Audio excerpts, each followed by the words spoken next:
আল মারআতু ইযা সাল্লাত খামসাহা, বিশ্বনবী ফরমান চারটা কাজ যে নারী দুনিয়ার বুকে করবে ওই নারীর জন্য জান্নাতের 8টা দরজা খুলে দিবে কে? আল্লাহ।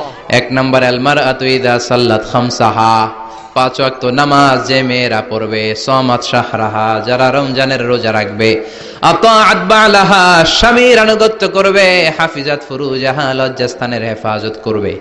এই 4টা কাজ যে নারীরা করবে 8টা জান্নাতের দরজা তাদের জন্য খুলে দিবে কে? আল্লাহ। সহজ হয়ে গেল না? মাত্র 4টা। কয়টা? 4টা।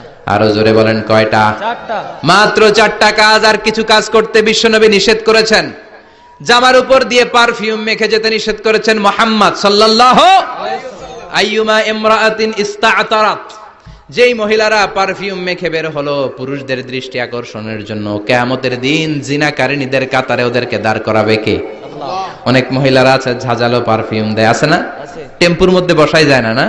সিএনজিতে বসছেন, এদিকে বসছে খালাম্মায়, হায় হায় পুরা সিএনজি আমোদ করে ফেলাইছে, এত ঘ্রাণ, ঝাঁঝালো গন্ধ।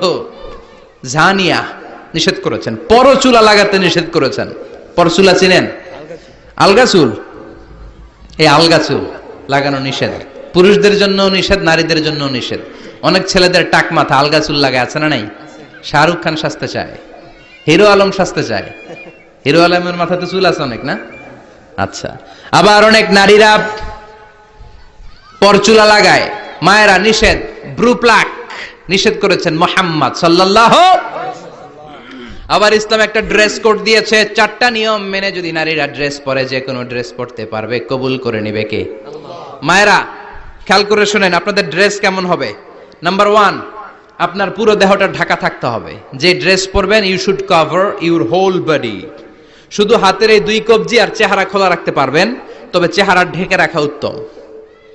একজন মহিলা বোরকা পড়ছে কিন্তু চেহারা খোলা, তার হেজাব হয় নাই, পর্দা হয় নাই, এটা বলা যাবে? কিন্তু উত্তম হচ্ছে চেহারা ঢেকে রাখা, কারণ চেহারা সৌন্দর্যের রাজধানী। Face is the capital of beauty, ঠিক কিনা? চেহারা দেখলাম তো সব বোঝা গেল, ঠিক কিনা? কেমন মাধুর্যতা আছে, দেখতে কেমন সুন্দরী কিনা সব বোঝা যায়। এজন্য চেহারাটাও ঢেকে রাখবেন, চোখটা খোলা রাখবেন। বিশ্বনবীর স্ত্রী উম্মে সালামা বলে, দেখার জন্য আমার 2 চোখের দরকার নাই, লাগবে 1 চোখ। উনি আরেক চোখের মধ্যে আরেক কাপড় দিয়ে রাখতেন, এমনি তাকাইতেন। সাহাবারা বলতেন উনারা দেখলে আমরা দিতাম দৌড়, ভয় লাগতো। চোখ একটা দেখা যায় আর একটা খোলা, উনারা দেখে আমরা এদিক সেদিক পালিয়ে যেতাম। আবার অনেক মহিলারা পা ঢাকে না, পা কিন্তু পর্দার অন্তর্ভুক্ত। সব সময় মেয়েরা পা মোজা পরে বেরোতে হবে, পা দেখানো যাবে না। হাদিসে এসেছে শুধু হাত এতটুকু, পা কিন্তু পর্দার অন্তর্ভুক্ত। উম্মে সালামা বললেন, ইয়া রাসূলুল্লাহ, আমরা তো হাঁটতে গেলে অনেক সময় পা দেখা যায়। বিষ্ণু বললেন, তাই? তাহলে 1 বিঘত নিচ দিয়ে কাপড় বাড়াও। উম্মে সালামা বললেন, জোরে হাঁটলে তো তারপরও দেখা যাবে। বিষ্ণু বললেন, 1 হাত বাড়াও, ধুলাবালি সহ টানবা, তারপরও পায়ের 1 ইঞ্চি দেখানো যাবে। তাহলে ড্রেস কোডের প্রথম নিয়ম হচ্ছে পুরো দেহ ঢাকবেন। 2 নম্বরে নিয়ম, পোশাক ঢিলে ঢালা হবে না টাইট ফিটিং? আরো জোরে বলেন।